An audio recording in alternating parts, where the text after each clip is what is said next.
Hello and welcome to this edition of Ritter's Rant. Today, I had an interesting debate slash discussion on X in a debate hosted by Mario Nafal um, with Jonathan Conricus. Jonathan Conricus is a former IDF lieutenant colonel, spokesperson for the Israeli Defense Force, and he's currently a fellow at the Foundation for the Defense of Democracies, based in Washington, D.C. I think it was founded in 2001. I think originally it was called, I think the term is emet. I don't speak Hebrew, as Jonathan pointed out. So I think emet, if it's pronounced properly, means truth. It's ironic. But it since then has transformed into an extension, a de facto extension of the Israeli Ministry of Strategic Affairs, and today functions as a think tank, a pro think tank that is targeting Iran. Basically, this is a think tank whose mission is to bring about the demise of the Islamic Republic of Iran through so-called academic studies, etc. I'm not here to rehash the debate, nor am I here to attack Jonathan. The time for that was at the debate, and we did what we did, and that's where I'm just here to reflect on sort of a takeaway from this debate, a big one for me. You see, I pointed out to Jonathan that Israel's actions in targeting Iran were in violation of international law. I talked about the United Nations Charter, Article, I think, 2, Chapter 4, that prohibits threats or acts of violence. And I noted that Israel hadn't sought to articulate a cognizable claim of preemptive self-defense under Article 51. I also talked about Israel's relationship with the Nuclear Nonproliferation Treaty as a nation that refuses to sign the Nuclear Nonproliferation Treaty, yet has a nuclear weapons program, and having the audacity to attack a nation that has signed the Nuclear Nonproliferation Treaty has been found by the International Atomic Energy Agency, the agency designed to enforce the safeguards aspects of this treaty, not to have a nuclear weapons program. It just seemed it odd that he would so willingly admit to this. He said that Israel has no intention, doesn't care about the United Nations Charter. And he sort of criticized me for, citing chapter and verse, the various international laws that Israel broke.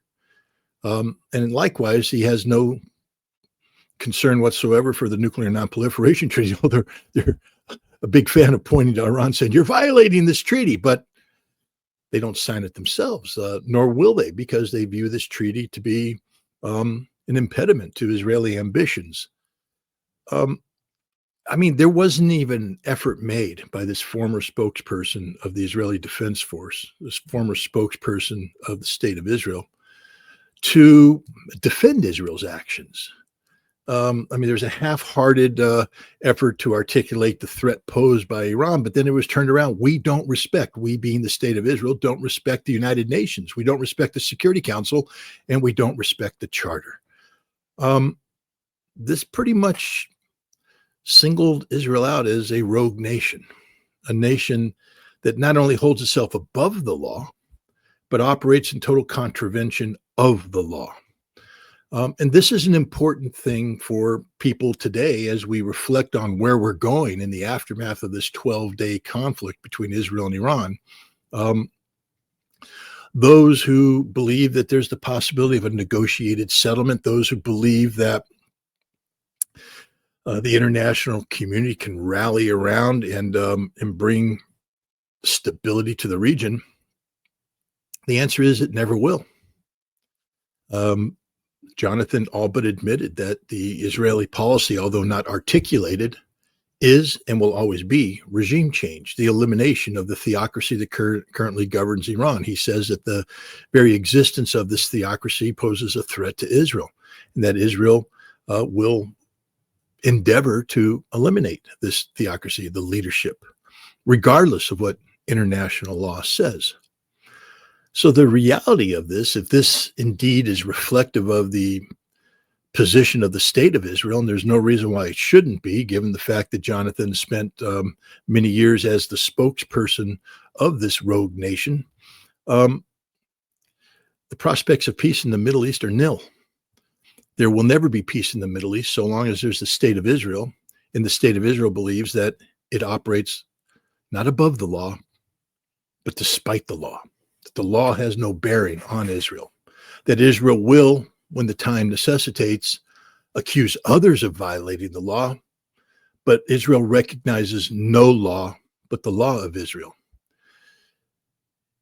Now, there are nations out there that will rally around Israel, the United States for one, and defend this action, although it's abhorrent that the United States, constitutional republic that puts so much emphasis on the rule of law and the role of the Constitution in defining who we are and what we are as a nation, noting that the United Nations Charter, a treaty, has been ratified by the United States Senate, signed by a president, and therefore is enshrined as law by the Constitution, that we, the people of the United States, citizens of a nation of law, will rally to the support of a nation that operates irregardless of the law, in total defiance of the law. That denigrates us collectively. But it also points out that the problem for peace and security in the Middle East isn't Iran. It isn't Hezbollah. It isn't Hamas. It isn't Iraq, Syria, Yemen, or any of these nations. The problem is Israel, a nation that proudly and boldly admits that it operates as an outlaw state. What are we going to do about this problem?